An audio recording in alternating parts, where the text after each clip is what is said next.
ജീവൻ തന്നോനേ, ഭൂവിലാരിലും കാണാത്ത സ്നേഹമേ, ആ മാർവിൽ ഞാൻ ചാരിടുന്നപ്പാ, അങ്ങേ പിരിയില്ല എന്നേശുവേ.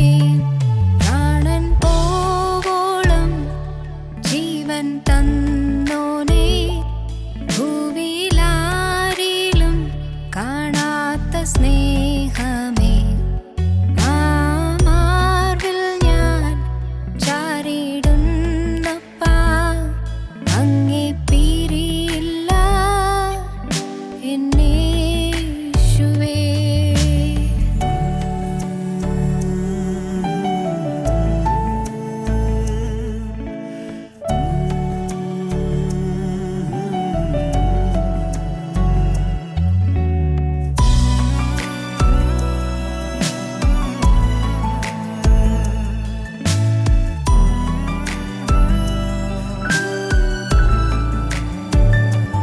കഴിവല്ല നിൻ കൃപ മാത്രമേ, ഈ പേരും ഉയർച്ചയും നിൻ ദാനമേ. എന്നെ നിർത്തിയ നിൻ കരുണയെ, കൃപമേൽ കൃപയാൽ എന്നെ നിറയ്ക്കണേ. കഴിവല്ല നിൻ കൃപ മാത്രമേ, ഈ പേരും ഉയർച്ചയും നിൻ ദാനമേ. എന്നെ നിർത്തിയ നിൻ കരുണയെ, കൃപമേൽ കൃപയാൽ എന്നെ നിറയ്ക്കണേ. പ്രാണൻ പോവോളം ജീവൻ തന്നോനേ, ഭൂവിലാരിലും കാണാത്ത സ്നേഹമേ, ആ മാർവിൽ ഞാൻ ചാരിടുന്നപ്പാ, അങ്ങേ പിരിയില്ല എന്നേശുവേ. പ്രാണൻ പോവോളം ജീവൻ തന്നോനേ, ഭൂവിലാരിലും കാണാത്ത സ്നേഹമേ, ആ മാർവിൽ ഞാൻ ചാരിടുന്നപ്പാ, അങ്ങേ പിരിയില്ല എന്നേശുവേ. ഞങ്ങളും ക്രൂശിക്കപ്പെട്ട ക്രിസ്തുവിനെ പ്രസംഗിക്കുന്നു. വാഗ്ദത്തം എന്നുള്ളതാണ് നമ്മുടെ ചിന്താവിഷയം. വാഗ്ദത്തം, ദൈവം നമുക്ക് തരുന്നതായ വാഗ്ദത്തങ്ങൾ. നമുക്ക് ദൈവത്തിൽ നിന്ന് ലഭിക്കുന്ന വാഗ്ദാനങ്ങളുണ്ട്, മനുഷ്യരിൽ നിന്ന് ലഭിക്കുന്ന വാഗ്ദാനങ്ങളുണ്ട്. വാഗ്ദത്തം, ഒന്നാമത്തെ വാഗ്ദത്തം നിത്യജീവനാണ്. ദൈവം തരും നിത്യജീവൻ. നിത്യജീവൻ തരും ദൈവം, നിത്യജീവൻ. അതിനുവേണ്ടിയാണ് നമ്മൾ വിളിച്ചിരിക്കുന്നത്. അതിനുവേണ്ടി മാത്രമാണ് നമ്മുടെ യത്നം മുഴുവൻ. നാം പ്രാർത്ഥനാ യോഗങ്ങൾ കൂടുന്നത്, വചനം കേൾക്കുന്നത്, വചനം പറയുന്നത്, സാക്ഷി പറയുന്നത്, സാക്ഷ്യം കേൾക്കുന്നത്, ഗാനങ്ങൾ ആലപിക്കുന്നത്, എല്ലാം ഒരേ ഒരു ലക്ഷ്യം, നിത്യജീവൻ. നിത്യജീവൻ എന്നുള്ളതായ വാഗ്ദത്തം അത് നമ്മുടെ ഉള്ളത്തിൽ നിന്ന് മാറിപ്പോകരുത്. രണ്ടാമത്തേത് വാഗ്ദത്തം സ്വാതന്ത്ര്യം വാഗ്ദത്തം ചെയ്യുന്നു. സ്വാതന്ത്ര്യം ആ കാര്യം ചിന്തിച്ചതാണ്. സ്വാതന്ത്ര്യം. നാം ബന്ധനത്തിലാണെന്ന് അറിഞ്ഞെങ്കിലല്ലേ സ്വാതന്ത്ര്യം എന്നുള്ളതിന് ഒരു പ്രസക്തി നമുക്ക് കിട്ടുകയുള്ളൂ, അതിൻ്റെ പ്രാധാന്യം നമുക്ക് മനസ്സിലാവുകയുള്ളൂ. നാം ബന്ധനത്തിലാണ്. എന്തിൻ്റെ എല്ലാം ബന്ധനങ്ങൾ, അതാണ് നാം ചിന്തിച്ചു വന്നത്. എന്തിൻ്റെ എല്ലാം ബന്ധനങ്ങൾ? പാപത്തിൻ്റെ ബന്ധനം. അനേകരും പാപത്തിൻ്റെ ബന്ധനത്തിലാണ്. പാപത്തിൻ്റെ ബന്ധനം എത്ര ശ്രമിച്ചിട്ടും വിട്ടുപോകാത്ത ചില പാപങ്ങളുണ്ട്. കോപം മാറുന്നില്ല. ഹൃദയത്തിൽ അമർഷവും വൈരാഗ്യവും പകയും മനസ്സിൽ വിദ്വേഷവും എല്ലാം ഇങ്ങനെ പുകഞ്ഞുകൊണ്ടിരിക്കുന്നു. മാറുന്നില്ല. മാറണമെന്നുണ്ട്, പക്ഷേ മാറുന്നില്ല. ബന്ധനത്തിലാണ്. ജയിലിൽ കിടക്കുന്നയാൾക്ക് ജയിലിൽ നിന്ന് പുറത്ത് കിടക്കണമെന്നുണ്ട്, പക്ഷേ ജയിലിൽ നിന്ന് പുറത്ത് കിടക്കാൻ നിർവാഹമില്ല. അതിൽ പൂട്ടിയിട്ടിരിക്കുന്നു, പുറത്ത് കിടക്കാൻ സാധിക്കുന്നില്ല. എന്നതുപോലെ നമുക്ക് ആഗ്രഹമുണ്ട്. നമ്മുടെ കോപം മാറണമെന്ന് ആഗ്രഹമുണ്ട്, അശുദ്ധമായ ആഗ്രഹങ്ങൾ മാറണമെന്ന് ആഗ്രഹമുണ്ട്, വളരെ ഹീനമായ ചിന്താഗതികൾ മാറണമെന്ന് ആഗ്രഹമുണ്ട്, മ്ലേച്ഛമായ നമ്മുടെ ജീവിതത്തിൽ മാറ്റം വരണമെന്ന് ആഗ്രഹമുണ്ട്. നമുക്ക് ആത്മീയമായി ശരിയാകണമെന്ന് ആഗ്രഹമുണ്ട്, ശരിയാണ്. പക്ഷേ റോമർ ലേഖനം 7-ാം അധ്യായത്തിൽ പറയും, ഞാൻ ആഗ്രഹിക്കുന്ന നന്മ ഞാൻ ചെയ്യുന്നില്ല, ഞാൻ ആഗ്രഹിക്കാത്ത തിന്മ അത്രേ ചെയ്തു പോകുന്നു. എനിക്ക് വേണ്ടെന്നുണ്ട്, തിന്മ വേണ്ടെന്നുണ്ട്, പക്ഷേ അത് ഞാൻ ചെയ്തു പോകുന്നു, എനിക്ക് സാധിക്കുന്നില്ല. അയ്യോ, ഞാൻ ജഡമയനായ മനുഷ്യൻ, ഞാൻ അരിഷ്ടൻ, അയ്യോ കഷ്ടം, ഞാൻ അരിഷ്ടനായ മനുഷ്യൻ, ഞാൻ ഏറ്റവും കടുത്ത ദുഃഖത്തിലിരിക്കുന്നു, എനിക്ക് സാധിക്കുന്നില്ല, ജയിക്കാൻ പറ്റുന്നില്ല. എൻ്റെ ജീവിതത്തിൽ എനിക്ക് ജയിക്കണമെന്ന് ആഗ്രഹമുണ്ട്, പല തീരുമാനങ്ങൾ എടുക്കുന്നുമുണ്ട്, പക്ഷേ മാറുന്നില്ല. എൻ്റെ ജീവിതത്തിലുള്ളതായ ചീത്ത ശീലങ്ങൾ മാറുന്നില്ല, വേണ്ടായെന്നുണ്ട്. ചീത്ത പ്രവൃത്തികൾ മാത്രമല്ല, ചീത്ത വാക്കുകൾ മാറുന്നില്ല. നാവിൽ അരുതാത്തത് ആദ്യം വന്നു പോകുന്നു. അല്ല, അതെല്ലാം വേണമെങ്കിൽ എന്തൊക്കെ പറയാതിരിക്കാം, വായ അടച്ചു പിടിക്കാം, ഒന്നും പ്രവർത്തിക്കാതിരിക്കാൻ, കൈ അനങ്ങാതിരിക്കാം. പക്ഷെ ചിന്തകളെയോ മാറ്റാൻ പറ്റുന്നില്ലല്ലോ. ചിന്തകൾ എങ്ങനെ നിയന്ത്രിക്കാൻ പറ്റും? എൻ്റെ കർത്താവേ, വേണ്ടെന്ന് വിചാരിച്ചിട്ട് ചിന്തകൾ മാറുന്നില്ലല്ലോ. അനേകം ദൈവമക്കൾ ഭാരപ്പെടുന്നൊരു വിഷയമാണിത്. മുറുകെ പറ്റുന്ന പാവം എന്ന് പറയുന്നതാണ്. മുറുകെ പറ്റുന്ന പാവം മാറിയേ പറ്റൂ. ദൈവത്തിന് സ്തോത്രം, ദൈവത്തിന് ഒരു നാമം മഹത്വപ്പെടട്ടെ, സ്തോത്രം. അതുകൊണ്ടാണ് ഇത് വളരെ ക്ലേശകരമായ വഴിയാണെന്ന് പറയുന്നത്. ഇത് ക്രൂശിൻ്റെ വഴിയാണെന്ന് പറയുന്നത് അതുകൊണ്ടാണ്. മാറിയേ പറ്റൂ. എല്ലാം ഒന്നൊന്നായി ക്രൂശിച്ച് ക്രിസ്തുവിനായിട്ട് ജീവിതം വേർതിരിച്ചാൽ സാധിക്കും. നമ്മുടെ ജീവിതത്തിൽ ശാപങ്ങൾ മാറും, പാപങ്ങൾ മാറും, നമ്മുടെ ചിന്തകൾ മാറും, സ്വഭാവം മാറും, പെരുമാറ്റം മാറും. നിങ്ങൾ ചിന്തിച്ച് നോക്കൂ. നിങ്ങൾക്ക് നിങ്ങളുടെ പഴയ കാലത്തുണ്ടായിരുന്ന ആ കോപശീലവും പാപത്തിൻ്റെ സ്വഭാവവും അത് നിശേഷം മാറിയിട്ടുണ്ടോ? ആദ്യത്തെ ഫസ്റ്റ് റിയാക്ഷൻ കോപമാണോ? ആദ്യം വരുന്നത് എന്തെങ്കിലും നമുക്ക് ഇഷ്ടമില്ലാത്ത കാര്യം കേൾക്കുമ്പോൾ ആദ്യം വരുന്നത് കോപമാണോ അതോ വിനയമാണോ? ചിന്തിച്ചാൽ മതി. വാക്കിലുള്ള കാര്യമാണ് പറയുന്നത്. വാക്കിൽ വിനയം പറയും, വാക്കിൽ വിനയമുണ്ട്. നമ്മുടെ വാക്കിൽ മേന്മയൊക്കെ പറഞ്ഞാൽ മധുരമായി പറയാൻ പറ്റും. എന്നാൽ പക്ഷേ എൻ്റെ ഹൃദയം വിനയപ്പെടുന്നുണ്ടോ? ഫസ്റ്റ് റിയാക്ഷൻ, ആദ്യത്തെ എൻ്റെ സ്വഭാവത്തിൻ്റെ ഗതി എന്താണ്? അതിനോട് റിപ്പൽഷനാണ്, നമുക്ക് അതിനോട് എതിർപ്പാണ് വരുന്നത്. നമുക്ക് ചിലപ്പോൾ ചിലർക്ക് റിബല്യസ് ആകും, അവർക്ക് നല്ല വൈരാഗ്യം തോന്നും. എൻ്റെ തെറ്റ് ചൂണ്ടിക്കാണിക്കാൻ ഇവനാരാ, എൻ്റെ തെറ്റ് ചൂണ്ടിക്കാണിക്കാൻ അവളാരാ. നമുക്കൊരു റിബല്യസ് മൈൻഡ് വരും, മത്സരചിന്ത വരും. അതൊക്കെ പാവമാണ്. ഇത് പക്ഷേ സത്യം എന്നത് നമുക്ക് വേണ്ട എന്നുണ്ടെങ്കിലും ജയിക്കാൻ നമുക്ക് പറ്റുന്നില്ല. എന്തുകൊണ്ടാണ്? നിങ്ങൾ ചിന്തിച്ചിട്ടുണ്ടോ? എന്തുകൊണ്ടാണ് നമ്മുടെ കൂട്ടായ്മയിലെല്ലാം വെറുക്കുന്നത്? പലരും കൂട്ടായ്മയിൽ വരാൻ മടിക്കുന്നു. എന്താണ്? നിങ്ങൾ ചിന്തിച്ചിട്ടുണ്ടോ? ഞാൻ ചിന്തിച്ചു, ഞാൻ ഓർത്തു, എൻ്റെ കർത്താവ്, എന്തുകൊണ്ടാണ് എല്ലാവരും മെത്രാച്ചന്മാരും അച്ഛന്മാരും സഭക്കാരും കൂട്ടായ്മക്കാരും എല്ലാവരും ഇങ്ങനെ വെറുക്കുന്നത് എന്തായിരിക്കും? ഞാൻ ചിന്തിച്ചു. ദൈവത്തിന് സ്തോത്രം. എനിക്ക് മനസ്സിലായി, വ്യക്തമായി മനസ്സിലായി. മറ്റൊന്നുമല്ല, അവർക്ക് സാധിക്കാത്തത് സാധിക്കണമെന്ന് നാം പറയുന്നു, അതേ ഉള്ളൂ. അവർക്ക് സാധിക്കാത്തത് നമുക്ക് സാധിക്കുന്നു എന്ന് നാം പറയുന്നു, അതാണ് കാരണം. നാം വേറെ ഒന്നും പൈസ പിരിക്കുന്നില്ല, സംഭാവന ചോദിക്കുന്നില്ല, നമ്മൾ സഭ മാറ്റുന്നില്ല, സഭ മാറുന്നില്ല, പുതിയ സഭ ഉണ്ടാക്കുന്നില്ല, ആർക്കും ഒരു ശല്യം ചെയ്യുന്നില്ല. അവരവർ പോകുന്നു, പള്ളിയിൽ പോകുന്നു, അവർ ചേർന്ന് നിൽക്കുന്ന സഭയിൽ നിൽക്കുന്നു, സഭ മാറണ്ടെന്ന് പറയുന്നു. ഇതൊക്കെയായിട്ട് പിന്നെ എന്തുകൊണ്ട്? കാരണം ഇതാണ്, അനേകർക്കും അവരുടെ പാപങ്ങളുടെ മനസ്സില്ല, പാപം മാറ്റാൻ മനസ്സില്ല. പ്രകടമായ പാപം ഇല്ലാത്തവർക്ക് സ്വയം എന്ന് പറയുന്ന മഹാപാപമുണ്ട്. സ്വയം, സെൽഫ്, അഹങ്കാരമുണ്ട്, അഹങ്കാര പ്രകൃതി. അവർക്ക് സ്ഥാനമോഹമുണ്ട്, സ്ഥാനമോഹം. അതൊക്കെ പാപമാണെന്ന് അവർ ചിന്തിക്കുന്നുമില്ല. ആയിരുന്നല്ല, നമ്മളും ചിന്തിച്ച് നോക്കൂ. സ്ഥാനമോഹം, എല്ലാവരും എന്നെ ആദരിക്കണം, എന്നെ മാനിക്കണം, എന്നെ കരുതണം, എന്നെക്കുറിച്ചൊരു സ്നേഹം വേണം, ഇങ്ങനെയുള്ളതായ ഒരു സെൽഫ് സെൻറ്റേഡ്നെസ്, നമ്മുടെ ഒരു സ്വയകേന്ദ്രീകൃതമായ ജീവിതം, സ്വയത്തിൽ നിൽക്കുന്ന ജീവിതം, അത് മാറിയേ പറ്റൂ. അത് മാറാൻ അവർക്ക് മനസ്സില്ല, മാറ്റണമെന്നുള്ള ആഗ്രഹം വരുന്നില്ല. അവരും വേണമെങ്കിൽ അങ്ങനെയുള്ളവർ പറയും, നമ്മളെ കൂട്ടായ്മ എതിർക്കുന്നവർ വേണമെങ്കിൽ പറയും, അവർ പറയുന്നത് സഭയ്ക്കെതിരാണ്, സഭയ്ക്ക് വിരുദ്ധമായ കാര്യങ്ങളാണ് പറയുന്നത്. എന്താ, നമുക്ക് സഭയ്ക്ക് വിരുദ്ധമായിട്ട് വല്ലതും പറയുന്നുണ്ടോ? സഭയുടെ ഏതെങ്കിലും സഭയ്ക്ക് വിരുദ്ധമായിട്ട് വല്ലതും പറഞ്ഞ് നിങ്ങൾക്ക് കേട്ടിട്ടുണ്ടോ? ഇല്ലല്ലോ. നമുക്കൊരു ചിന്താവിഷയമല്ല. ഒരു സഭയെക്കുറിച്ചും ഒന്നും പറയാൻ നമുക്ക് അവകാശവുമില്ല, പറയുകയുമില്ല. അതുകൊണ്ട് പക്ഷേ ഈ ഉന്നതന്മാരായ ആളുകൾ, മേലാളന്മാർ, അവർ നമ്മൾ എതിർക്കുന്നതിന് കാരണം അവർക്ക് സാധിക്കുന്നില്ല. അവർക്ക് സാധിക്കാത്തത് നമുക്ക് സാധിക്കുന്നു. അതാണ് അവർക്ക് പറ്റുന്നില്ല.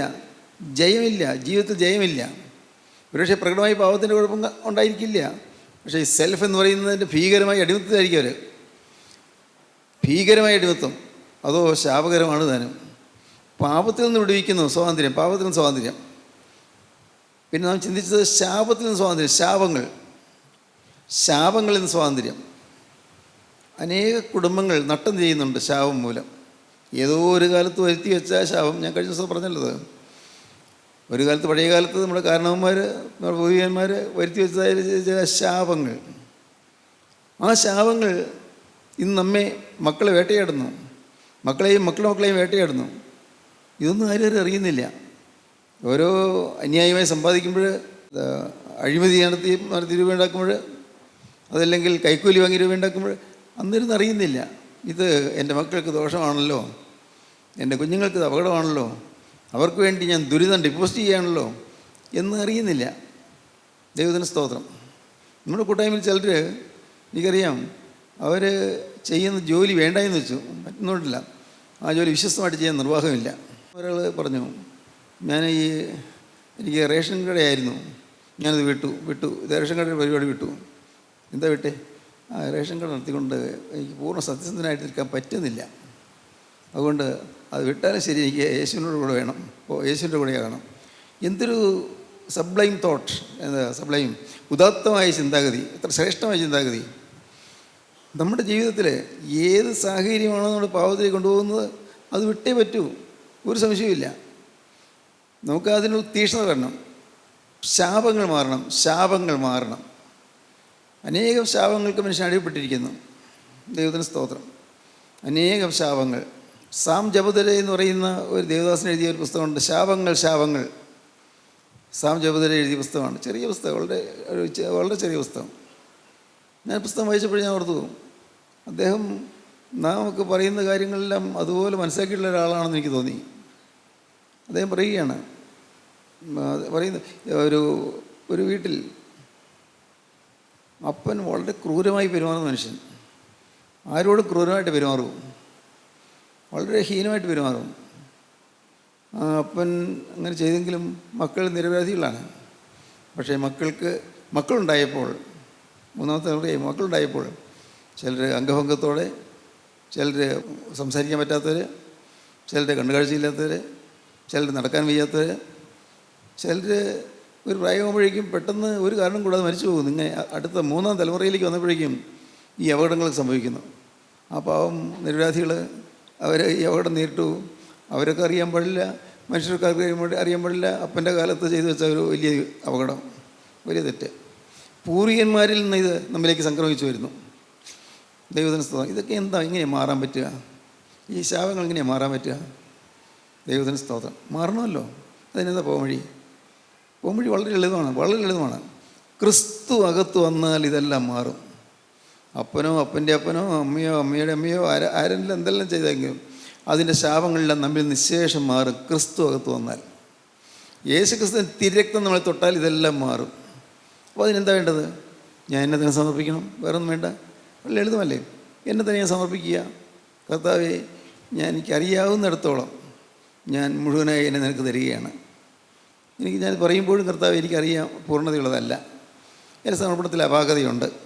ഞാൻ അറിയുന്നു കർത്താവേ, ഇതാ എനിക്കറിയാവുന്ന വിധത്തിൽ ഞാനും എനിക്കുള്ളതെല്ലാം യേശുവേ നിൻ്റേത്. സ്തോത്രം. ഞാനും എനിക്കുള്ളതെല്ലാം യേശുവേ നിൻ്റേത്. ഇങ്ങനെയൊരു റിയൽ ഡെഡിക്കേഷൻ നിങ്ങൾക്ക് വന്നാൽ, സാക്ഷാത്തായ ഒരു സമർപ്പണം നിങ്ങൾക്ക് വന്നാൽ, നിങ്ങളുടെ മേൽ നിന്ന് ശാപങ്ങളെല്ലാം ദൂരെ മാറിപ്പോകും. ഒരു ശാപവും നിങ്ങൾ തൊടുകയില്ല. ദൈവത്തിന് സ്തോത്രം. അതുകൊണ്ടാണ് വെളിപ്പാട് പുസ്തകം 22-ാം അധ്യായത്തിന് 3-ാം വാക്യം പറയുന്നത്, ഒരു ശാപവും ഇനി ഉണ്ടാകുകയില്ല എന്ന്. ഒരു ശാപവും ഇനി ഉണ്ടാകുകയില്ല. ശാപം മാറി. എന്തുകൊണ്ട്? മനുഷ്യൻ ക്രിസ്തുവിനായി ജീവിതം വേർതിരിക്കുന്നു. എല്ലാം മാറി, ശാപങ്ങളെല്ലാം മാറി. മനുഷ്യൻ ജീവിതം ക്രിസ്തുവിനായിട്ട് വേർതിരിച്ച് കഴിഞ്ഞപ്പോഴേക്കും ഒരു ശാപവും ഇനി ഉണ്ടാകുകയില്ല. സദൃശവാക്യങ്ങൾ പറയും, കാരണം കൂടാതെ ശാപം ഫലിക്കുകയില്ല. ഇപ്പോൾ അപ്പൻ മോനെ ശപിച്ചു, ഫലിക്കില്ല. അല്ല, അമ്മ മരുമോളെ ശപിച്ചു, ഒന്നും പോയി പേടിക്കണ്ട. കാരണം ഉണ്ടെങ്കിൽ മാത്രമേ പേടിക്കേണ്ട ആവശ്യമുള്ളൂ. കാരണം കൂടാതെ അമ്മയുടെ ദുസ്വഭാവം കൊണ്ട്, അല്ലെങ്കിൽ അപ്പൻ്റെ ദുസ്വഭാവം കൊണ്ട്, അപ്പൻ്റെ കോപാക്രാന്തമായ വിവരം കൊണ്ട് മക്കളെ ചിലപ്പോൾ ശപിച്ചു എന്ന് വരും. ഒട്ടും പേടിക്കണ്ട. അപ്പൻ്റെ ശാപം. അപ്പോൾ അയ്യോ അപ്പന് ബഹുമാനമില്ലാതെ ഞാൻ വല്ലതും പറഞ്ഞോ? പേടിക്കണ്ട. നിങ്ങൾ വിശ്വസിക്കൂ, നിങ്ങളുടെ ജീവിതത്തിൽ ശാപം ഭരിക്കണമെങ്കിൽ അതിന് കാരണം വേണം. കാരണം കൂടാതെ ശാപം ഭരിക്കുകയില്ല. വാക്യം എടുക്കാമോ? കുരുകിൽ പാറിപ്പോകുന്നതും മീവൽ പക്ഷി പറന്നു പോകുന്നതും പോലെ കാരണം കൂടാതെ ശാപം പറ്റുകയില്ല. കാരണം കൂടാതെ ശാപം വലിക്കുകയില്ല. ഒരു കാരണവശാലും പേടിക്കണ്ട. തക്കതായ കാരണമുണ്ടോ, ശാപം വലിക്കുകയും ചെയ്യും. ദൈവത്തിന് സ്തോത്രം. നിങ്ങളുടെ ജീവിതത്തിൽ നിങ്ങൾ ഓരോരുത്തരും ചിന്തിക്കുക. ഞാൻ ലളിതമായിട്ടല്ലേ പറയുന്നത്. എൻ്റെ ജീവിതത്തിൽ ശാപകരമായി എന്തെങ്കിലും വന്നു പോയിട്ടുണ്ടോ? എന്തെങ്കിലും ആർക്കെങ്കിലും എൻ്റെ ഒരു പെരുമാറ്റം കൊണ്ട് വേദന ഉണ്ടായിട്ടുണ്ടോ? ഞാൻ മൂലം ആർക്കെങ്കിലും ഒരു നഷ്ടമോ കഷ്ടമോ വന്നിട്ടുണ്ടോ? കർത്താവേ, തിരുത്താൻ എനിക്ക് വകയില്ലല്ലോ, ഞാൻ എന്ത് ചെയ്യണം? അന്യൻ്റെ മുതൽ എൻ്റെ കയ്യിലിരിക്കുന്നല്ലോ. കർത്താവേ, ആരാണെന്ന് പോലും എനിക്കറിയാൻ പാടില്ല, ഞാൻ അങ്ങനെ തിരുത്തും. നിങ്ങളിത് ഓരോന്നും നിങ്ങളുടെ ജീവിതത്തിലേക്ക് തിരിഞ്ഞു നോക്കി കണ്ടുപിടിച്ചിട്ട് എല്ലാം കൊണ്ടുവന്ന് കർത്താവിൻ്റെ പാദപീഠത്തിലേക്ക് സമർപ്പിക്കുക. ഇതെല്ലാം കൊണ്ടുവന്ന് സമർപ്പിക്കുക. പ്രിയപ്പെട്ടവരെ, അങ്ങനെ ഒരു അനുഭവം ഒന്ന് കിട്ടുകയാണെങ്കിൽ ഇന്ന് നിങ്ങൾക്ക് ശാപങ്ങളെല്ലാം മാറും. നിങ്ങൾ സ്വതന്ത്രരാകും. പൂർണ്ണ സ്വാതന്ത്ര്യം കിട്ടും. ശാപങ്ങളിൽ നിങ്ങൾ സ്വാതന്ത്ര്യം കിട്ടും. ദൈവത്തിന് സ്തോത്രം. ഞാൻ സാം ജ്യോതിയുടെ പുസ്തകത്തിൽ വായിച്ചു. ഒരു പെൺകുട്ടികളുടെ വിവാഹം ആലോചിച്ചു ഉറച്ചു. പക്ഷേ കല്യാണം ഉറച്ചു കഴിഞ്ഞപ്പോൾ മറ്റെല്ലാം തൃപ്തികരമാണ്. പക്ഷേ ഇവൾക്ക് സ്ത്രീധനം കൊടുക്കാൻ മാർഗമില്ല. സ്ത്രീധനമില്ല. അവിടെ അപ്പൻ വിഷമിക്കുക. സംഭവിച്ചത് ഭയാനകമായി. അപ്പൻ വിഷമിക്കുകയായിരുന്നു. ആ പെൺകുട്ടി അവളുടെ ശരീരം വിറ്റു എന്ന് പറഞ്ഞാൽ അവൾ കൊണ്ടുതാത്ത ജീവിതം തുടങ്ങി. പൈസ ഉണ്ടാക്കി, കല്യാണം നടന്നു. പക്ഷേ ആ കല്യാണത്തിൽ പൈസയൊക്കെ ഉണ്ടാക്കി കല്യാണമൊക്കെ നടന്നു. ആ കല്യാണ ശേഷം കുട്ടിയുണ്ടായി. ആദ്യത്തെ കുട്ടി തന്നെ അംഗഭംഗത്തോടെ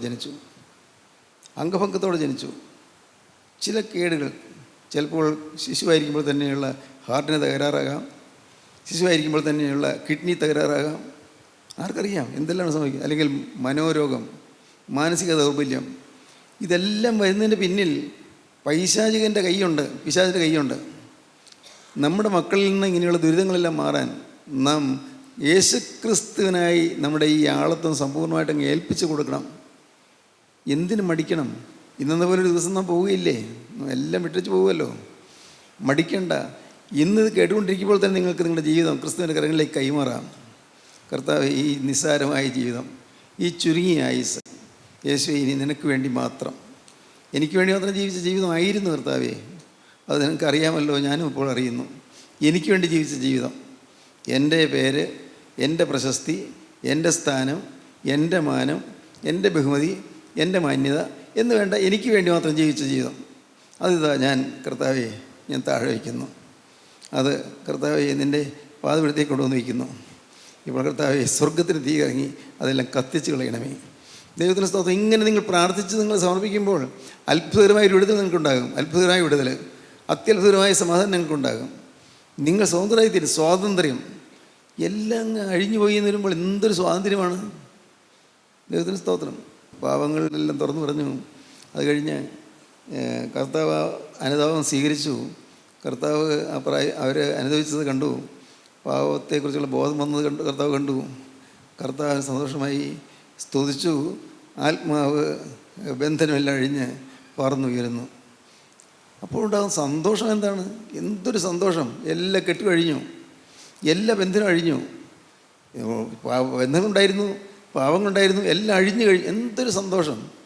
നിങ്ങൾ അനുഭവിച്ചിട്ടുണ്ടത് അനേകരുണ്ടെന്ന് എനിക്ക് തോന്നുന്നു. അനുഭവിച്ചവർ നമ്മുടെ ബന്ധനങ്ങളെല്ലാം അഴിഞ്ഞ് ഒരു സ്വാതന്ത്ര്യം കിട്ടുമ്പോൾ വലിയ സമാധാനമാകും. ഗലാത്യ ലേഖനം 5-ാം അധ്യായത്തിന് 1-ാം വാക്യം പറയും, സ്വാതന്ത്ര്യത്തിനായിട്ട് ക്രിസ്തു നമ്മെ സ്വതന്ത്രരാക്കി, ആകയാൽ അതിൽ ഉറച്ചു നിൽപ്പീൻ, അടിമത്തത്തിൽ പിന്നെയും കുടുങ്ങിപ്പോകരുത്. വായിക്കാം. സ്വാതന്ത്ര്യത്തിനായിട്ട് ക്രിസ്തു നമ്മെ സ്വതന്ത്രരാക്കി, സ്വാതന്ത്ര്യത്തിനായിട്ട് ക്രിസ്തു നമ്മെ സ്വതന്ത്രരാക്കി, ആകയാൽ അതിൽ ഉറച്ചു നിൽപ്പീൻ, ആകയാൽ ആ സ്വാതന്ത്ര്യത്തിൽ നിങ്ങൾ ഉറച്ചു നിൽപ്പീൻ, അടിമനുഖത്തിൽ പിന്നെയും കുടുങ്ങിപ്പോകരുത്. അടിമനുഖത്തിൽ പിന്നെയും കുടുങ്ങിപ്പോകരുത്. സ്വാതന്ത്ര്യം കിട്ടി, അടിമനുഖത്തിൽ കുടുങ്ങിപ്പോകരുത്. പിന്നെ നാം കരുതലോടെ നിൽക്കുകയാണ്. ഓരോ സെക്കൻഡും കരുതലോടെ നിൽക്കുകയാണ്, വളരെ സൂക്ഷ്മമായിട്ട് നിൽക്കുകയാണ്. ഒരു ചെറിയ ചലനത്തിൽ പോലും തെറ്റുപറ്റരുത്. എൻ്റെ കർത്താവിനെ കാണുന്നു, ദൈവം എന്നെ കാണുന്നു. ദൈവത്തിന് സ്തോത്രം. എന്നെ എപ്പോഴും കണ്ടുകൊണ്ടിരിക്കുന്നു. സ്തോത്രം. ദൈവത്തിന് വലിയ നാമം മഹത്വപ്പെടട്ടെ. അത് നമ്മുടെ മനസ്സിൽ എപ്പോഴും പതിഞ്ഞിരിക്കണം. ദൈവത്തിന് വലിയ നാമം മഹത്വപ്പെടട്ടെ. ഞാൻ പറയട്ടെ, നമ്മുടെ ജീവിതത്തിൽ ഒരു കാരണവശാലും പിശാചിന് അവകാശം പറയാനിടയുണ്ടാകരുത്. ശാപം വരരുത്. ശാപം ദൈവിക ശാപം വരരുത്, മനുഷ്യൻ്റെ ശാപവും വരരുത്. നമുക്ക് ചില വാക്യങ്ങൾ വായിക്കാം. കൊരിന്ത്യർക്ക് എഴുതിയ 1-ാമത്തെ ലേഖനം 16-ന്റെ ലാസ്റ്റ് വേഴ്സ്. കർത്താവിനെ സ്നേഹിക്കാത്തവൻ ഏവനും ശപിക്കപ്പെട്ടവൻ. കർത്താവിനെ സ്നേഹിക്കാത്ത ഏവനും ശപിക്കപ്പെട്ടവൻ. യേശുക്രിസ്തുവിനോട് സ്നേഹം എങ്ങനെ വരും? ഒരാൾ നമുക്ക് ഒരു ഉപകാരം ചെയ്താൽ സ്നേഹം തോന്നുന്നില്ലേ? ആളോട് പഠിക്കാൻ പൈസ ഉണ്ടായിരുന്നില്ല, ഒരാൾ സഹായം ചെയ്തു, അതൊക്കെ ഒരു നന്ദി ഉണ്ടാവില്ലേ? അല്ല, രോഗമായിരുന്നു, ചികിത്സിക്കാൻ പൈസയില്ല, ഒരാൾ സഹായിച്ചു, നന്ദി ഉണ്ടാവില്ലേ? ഉണ്ടാകുമല്ലോ. യേശുക്രിസ്തുവിനോട് നമുക്ക് സ്നേഹം വരണം. യേശുക്രിസ്തു എനിക്കായിട്ട് ചെയ്തത് എന്താണ്? തന്നെ തിരികെയാണ് ചെയ്തത്. തന്നെ ക്രൂസിൽ അർപ്പിക്കുകയാണ് ചെയ്തത്. ക്രിസ്തു തന്നെ ക്രൂസിൽ അർപ്പിച്ചു. മുഴുവനായി തന്നെ ബലിയായി അർപ്പിച്ചു. ദൈവത്തിന് സ്തോത്രം. മുഴുവനായി ക്രിസ്തു തന്നെ ഏൽപ്പിച്ചു. കർത്താവിൻ്റെ ഭാവി നോക്കിയില്ല. 33 വയസ്സിൽ ഈ ഭൂമിയിൽ നിന്ന് മാറ്റപ്പെടുവാൻ കർത്താവ് തയ്യാറായി. അവൻ യെരൂശലേമിലേക്ക് പോകുവാൻ മനസ്സുറപ്പിച്ചു എന്നാണ് ലൂക്കോസിന് ശേഷം പറയുന്നത്. യെരൂശലേമിലേക്ക് പോകുവാൻ മനസ്സുറപ്പിച്ചു. പിതാവിൻ്റെ ഹിതം ചെയ്യുവാനായിട്ട് മനസ്സുറപ്പിച്ചു. നമുക്കും വേണം, മനസ്സുറപ്പിക്കണം. യെരൂശലേമിലേക്ക് പോകുവാൻ യേശുക്രിസ്തു മനസ്സുറപ്പിച്ചു എന്ന് പറഞ്ഞാൽ കർത്താവിന് അറിയാം. അവിടെ വെച്ച് പിടിക്കപ്പെടും, അവിടെ വെച്ച് പിടികൂടും, അവിടെ ക്രൂശിക്കും, എല്ലാം അറിയാം. എല്ലാം കർത്താവ് കാണുന്നു. പക്ഷെ കർത്താവ് അങ്ങനെ ചെയ്യാൻ കാരണം എന്താ? കർത്താവിനറിയാം വലിയൊരു സന്തോഷം വരാൻ പോകുന്നു. തൻ്റെ മുമ്പിൽ വെച്ചിരുന്ന സന്തോഷം ഓർത്തു അപമാനം അലക്ഷ്യമാക്കി ക്രൂശിനെ സഹിക്കുകയും ദൈവസിംഹാസനത്തിൻ്റെ വലത്ത് ഭാഗത്ത് ഇരിക്കുകയും ചെയ്തു. ഇബ്രാഹിം ലേഖനം 12-ാം അധ്യായം 2-ാം വാക്യം വായിക്കൂ. വിശ്വാസത്തിൻ്റെ നായകനും പൂർത്തി വരുത്തുന്നതിനുമായി യേശുവിനെ നോക്കുക. വിശ്വാസത്തിൻ്റെ നായകനും പൂർത്തി വരുത്തുന്നതിനായി യേശുവിനെ നോക്കുക. തൻ്റെ മുമ്പിൽ വെച്ചിരുന്ന സന്തോഷം അവൻ ഓർത്തു. അവൻ അപമാനം അലക്ഷ്യമാക്കി, യേശുക്രിസ്തു അപമാനം അലക്ഷ്യമാക്കി ക്രൂശിനെ സഹിക്കുകയും ദൈവസിംഹാസനത്തിന്റെ വലത്ത് ഭാഗത്ത് ഇരിക്കുകയും ചെയ്തു. ദൈവത്തിന് സ്തോത്രം. തന്നെത്താൻ ഒഴിച്ചു കൊടുത്തു, തന്നെത്താൻ ഏൽപ്പിച്ചു കൊടുത്തു. അത് നാം തിരിച്ചറിയുമ്പോഴാണ് നമുക്ക് സ്നേഹം വരുന്നത്, നന്ദി വരുന്നത്. ക്രിസ്തുവിനുള്ളതായ സ്നേഹം. കർത്താവിനെ സ്നേഹിക്കാത്തവനെ ശപിക്കപ്പെട്ടെന്ന് വേദപുസ്തകം പറയുന്നു. വളരെ ഗൗരവമേറിയ വാക്യമാണ്. നമ്മുടെ ഹൃദയത്തിൽ ക്രിസ്തുവിനോട് സ്നേഹം വരണം. നിങ്ങൾക്ക് പാപത്തെ ജയിക്കാം. യേശു ക്രിസ്തുവിനോട് സ്നേഹം വരികയും നന്ദി വരികയും ചെയ്യുകയാണെങ്കിൽ നിങ്ങൾക്ക് പാപത്തിൻ്റെ ചിന്ത വരാതിരിക്കും. പാപത്തിൻ്റെ ചിന്തയോ പ്രലോഭനങ്ങളോ ഒന്നും വരാതിരിക്കും. ക്രിസ്തുവിൻ്റെ സ്നേഹം കൊണ്ട് നിങ്ങളുടെ ഹൃദയം നിറയണം. ക്രിസ്തുവിൻ്റെ സ്നേഹം, ആ സ്നേഹം നിങ്ങളുടെ ഹൃദയത്തിൽ നിറഞ്ഞു നിൽക്കുമ്പോൾ നിങ്ങൾക്ക് പാപം നിസ്സാരമായി മാറും. അതെല്ലാം നിങ്ങളിൽ നിന്ന് നിശേഷം മാറിപ്പോകും. പാപം മാറിപ്പോകണം. ദൈവത്തിന് സ്തോത്രം. യേശു ക്രിസ്തുവിനെ സ്നേഹിക്കുന്ന ആ ക്രിസ്തുവിനെ സ്നേഹിക്കാൻ തക്കവണ്ണം ക്രിസ്തു എനിക്ക് നന്മ ചെയ്തു എന്നുള്ള തിരിച്ചറിവ് നമുക്ക് വരണം. ക്രിസ്തു എനിക്ക് വേണ്ടി എന്ത് ചെയ്തു? ദൈവത്തിന് സ്തോത്രം. നിങ്ങൾ എല്ലാ കാര്യങ്ങളും ചിന്തിക്കണം. നിങ്ങൾ ഭൗതികമായി നിങ്ങൾക്ക് എന്തെല്ലാം നന്മ കിട്ടി, ആത്മീയമായി എന്തെല്ലാം നന്മ കിട്ടി, നിങ്ങൾക്ക് ബുദ്ധി തുറന്നു കിട്ടിയത്, വെളിവ് കിട്ടിയത്, ഒരു മാനസാന്തരം കിട്ടിയത്, അനുതാപത്തിൻ്റെ വചനം കേൾക്കാനിടയായത്, ഓരോന്നോരും നിങ്ങൾ ചിന്തിക്കണം. എന്തിന്? ഞാൻ ഒരുത്തൂടി അല്പം കൂടി കടത്തി പറയാം. ഈ കൂട്ടായ്മയിൽ നിന്ന് വരാനിടയായതിനു വേണ്ടി നന്ദി വരണം. എത്രയോ പേര് വരുന്നില്ല. അവർ പാവങ്ങൾ തെറ്റിദ്ധരിച്ചിരിക്കുന്നു. തെറ്റിദ്ധരിച്ചോട്ടെ, അവർ തെറ്റിദ്ധരിച്ചിരിക്കുന്നുണ്ട്, വരുന്നില്ല. എന്നാൽ നമുക്ക് ഭാഗ്യവശാലൂടെ വരാനിടയായല്ലോ, വചനം കേൾക്കാനിടയായല്ലോ. നിസ്സാരമല്ലത്. വലിയൊരു മഹാഭാഗ്യമാണ്, പദവിയാണ്. അതൊന്നും നഷ്ടപ്പെടുത്തരുത്. ക്രിസ്തുവിനുള്ള സ്നേഹം നമ്മുടെ ഹൃദയത്തിൽ വരണം, നന്ദി ഹൃദയത്തിൽ വരണം. ക്രിസ്തുവിനുള്ളത് എന്തുകൊണ്ട് നമ്മുടെ ഹൃദയം നിറയണം. നന്ദിയുള്ള ഹൃദയം, സ്നേഹമുള്ള ഹൃദയം. ദൈവത്തിന് സ്തോത്രം. കർത്താവിനെ സ്നേഹിക്കാത്തവൻ ഏവനും ശപിക്കപ്പെട്ടവൻ. ദൈവത്തിന് സ്തോത്രം. ദൈവത്തിന് വലിയ നാമം മഹത്വപ്പെടട്ടെ. ഇന്ന് ഈ സമയത്ത് നിങ്ങൾ ഇരിക്കുന്ന ഇരിപ്പിൽ നിങ്ങൾ കർത്താവിനോട് പറയണം, കർത്താവേ, ഇത്രയും കാലം പാഴാക്കി കളഞ്ഞു, ഇത്രയും കാലം കാര്യങ്ങളെല്ലാം ഗ്രഹിച്ചിട്ടും പിന്നെയും ഞാൻ പാപത്തിൻ്റെ അടിമയായി ജീവിച്ചു, സ്വാതന്ത്ര്യമില്ലാതെ ജീവിച്ചു. നീ എനിക്ക് സ്വാതന്ത്ര്യം തരുവാൻ നീ കുരിശിൽ നീ സ്വാതന്ത്ര്യം ഇല്ലാത്തവനായി കെട്ടപ്പെട്ടവനായി കിടന്നു. എനിക്ക് ബന്ധനം അഴിച്ചു തരാൻ നീ ക്രൂശിൽ ബന്ധിതനായി കിടന്നു. അത് ഞാൻ വിശ്വസിക്കുന്നു. കർത്താവേ, അത് ചരിത്ര സത്യമാണ്. ഞാൻ വിശ്വസിക്കുന്നു. എൻ്റെ കർത്താവേ, യേശു ക്രിസ്തു എനിക്ക് വേണ്ടി ക്രൂശിൽ മരിച്ചെന്ന് ഞാൻ വിശ്വസിക്കുന്നു. എനിക്കതിൻ്റെ കാര്യങ്ങളൊന്നും അറിഞ്ഞുകൂടാ. എനിക്കതിൻ്റെ എല്ലാ വിവരണങ്ങളും പറയാൻ എനിക്ക് അറിഞ്ഞുകൂടാ. കർത്താവേ, എനിക്കൊന്നും അറിയാൻ പാടില്ല. പക്ഷേ ഒന്ന് ഞാൻ അറിയുന്നു, വചനം പറയുന്നു, അവൻ നമ്മുടെ അതിക്രമങ്ങൾ നിമിത്തം മുറിവേറ്റും നമ്മുടെ പാപങ്ങൾ നിമിത്തം തകർന്നിരിക്കുന്നു. നമ്മുടെ സമാധാനത്തിനാൽ ശിക്ഷ അവൻ്റെ മേലായി, അവൻ്റെ അടിപണികളെ നമുക്ക് സൗഖ്യം വന്നിരിക്കുന്നു. തിരുവചനം അങ്ങനെ പറയുന്നു. ഞാൻ വിശ്വസിക്കുന്നു. യെശയ്യാ പ്രവചനം 53-ാം അധ്യായം 4-ാം വാക്യം വായിക്കുമ്പോൾ കാണാം, അവൻ നമ്മുടെ അതിക്രമങ്ങൾ നിമിത്തം മുറിവേറ്റ് നമ്മുടെ അകൃത്യങ്ങൾ നിമിത്തം തകർന്നുമിരിക്കുന്നു. നമ്മുടെ സമാധാനത്തിനായുള്ള ശിക്ഷ അവൻ്റെ മേലായി. അവൻ്റെ അടിപ്പിണരുകളാൽ നമുക്ക് സൗഖ്യം വന്നിരിക്കുന്നു. കർത്താവെ, ഞാനത് വിശ്വസിക്കുന്നു. കർത്താവെ, എനിക്ക് ഒരു ഇത്രയും കാലമെല്ലാം പാഴായി പോയെങ്കിലും ഇനിയുള്ള കാലം, ഇനിയുള്ള ആയുസ് എത്രയാണെന്ന് എനിക്ക് അറിഞ്ഞുകൂടാ. ഉള്ളത് സമ്പൂർണ്ണമായി യേശുവിന് മാത്രമായി ഞാനിത് സമർപ്പിക്കുകയാണ്. ഇന്ന് ഇത് കേട്ടുകൊണ്ടിരിക്കുമ്പോൾ നിങ്ങൾക്ക് സാധിക്കും. ദൈവം അതിനുവേണ്ടിയാണല്ലോ ഈ വചനം തരുന്നത്. നിങ്ങൾക്ക് സാധിക്കും. നിങ്ങൾ എത്ര മ്ലേച്ഛമായ ജീവിതം നയിച്ചവരാണെങ്കിലും, എത്ര ഹീനമായ ജീവിതം നയിച്ചവരാണെങ്കിലും, എത്രമാത്രം കുൽസിതമായ മാർഗ്ഗങ്ങളിൽ നടന്നവരാണെങ്കിലും, ഇന്ന് നിങ്ങൾ ഈ സമയത്ത് നിങ്ങൾ ദൈവത്തോട് പറയണം, കർത്താവേ, എനിക്കൊന്നും അറിഞ്ഞുകൂടാ, വിശദമായ കാര്യങ്ങളൊന്നും പറയാൻ എനിക്ക് അറിഞ്ഞുകൂടാ, കേൾക്കാനും അറിഞ്ഞുകൂടാ, ഒന്നും മനസ്സിലാകുന്നില്ല. പക്ഷെ ഒന്നെനിക്കറിയാം, യേശു ക്രിസ്തു എൻ്റെ പാപം വഹിച്ച് കുരിശിൽ മരിച്ചു, ഞാൻ വിശ്വസിക്കുന്നു. ആ ഒറ്റയ്ക്കൊരു കാര്യം ഞാൻ അറിയുന്നു, ക്രിസ്തു എനിക്ക് വേണ്ടി, എനിക്ക് പകരമായി ക്രൂശിക്കപ്പെട്ടിരിക്കുന്നു. ഞാൻ ഏൽക്കേണ്ട ശിക്ഷ ക്രിസ്തു ഏറ്റിരിക്കുന്നു. ഞാൻ ഏൽക്കേണ്ട നരകവേദന ക്രിസ്തു നരകവേദന കുരിശിൽ അനുഭവിച്ചിരിക്കുന്നു. ഞാൻ വിശ്വസിക്കുന്നു. കർത്താവെ, ഒരു പാവവും ഇല്ലാത്ത ക്രിസ്തു എനിക്ക് വേണ്ടി ക്രൂശിൽ മരിച്ചു എന്ന് ഞാൻ വിശ്വസിക്കുന്നു. കർത്താവെ, അതിൻ്റെ ഡീറ്റെയിൽസ്, അതിൻ്റെ വിശദമായ കാര്യങ്ങൾ പറയാൻ എനിക്ക് അറിഞ്ഞുകൂടാ. പക്ഷേ എനിക്കൊന്നറിയാം, എനിക്ക് വേണ്ടി സമ്പൂർണ്ണമായി തന്നെ വെടിഞ്ഞ രക്ഷകനായി മിശിഹാ തമ്പുരാൻ, അവിടുത്തെ തിരുമാറിൽ നിന്നൊഴുകിയ രക്തം എൻ്റെ പാപങ്ങൾ പോക്കി എന്നെ ശുദ്ധീകരിക്കും. ഞാൻ വിശ്വസിക്കുന്ന കർത്താവെ, അവിടെ നിന്ന് ഇപ്പോൾ എന്നെ തഴുകണമേ. ഇപ്പോൾ എൻ്റെ ഈ ചെറിയ സമർപ്പണത്തെ സ്വീകരിക്കണമേ. ഇന്നും എനിക്കറിയാം എൻ്റെ സമർപ്പണം അപൂർണ്ണമാണെന്ന്. കർത്താവെ, ഞാൻ അതും പറഞ്ഞുകൊണ്ട് വരുന്നു. എൻ്റെ സമർപ്പണത്തെ പൂർണ്ണമാക്കി തരാൻ നിനക്ക് കഴിയുമല്ലോ. എല്ലാം നിൻ്റെ കൃപയാണല്ലോ. കർത്താവെ, എൻ്റെ സമർപ്പണത്തെ പൂർണ്ണമാക്കി തന്ന് എന്നെ ഒരു വിശുദ്ധനാക്കി മാറ്റണമേ. എൻ്റെ മുമ്പിൽ ചുരുന്ന സന്തോഷം ഓർത്തു അപമാനം അലക്ഷ്യമാക്കി ക്രൂസിനെ സഹിക്കുകയും ദൈവസിംഹാസനത്തിൻ്റെ വലത്തുഭാഗത്തിരിക്കുകയും ചെയ്തു. അപമാനം അലക്ഷ്യമാക്കി ക്രൂസിനെ സഹിച്ചു. ഞാൻ വിശ്വസിക്കുന്നു കർത്താവെ, ഇപ്പോൾ ഈ സമയത്ത് നിൻ്റെ കൃപയുടെ കരം എൻ്റെ മേലെ വരണമേ.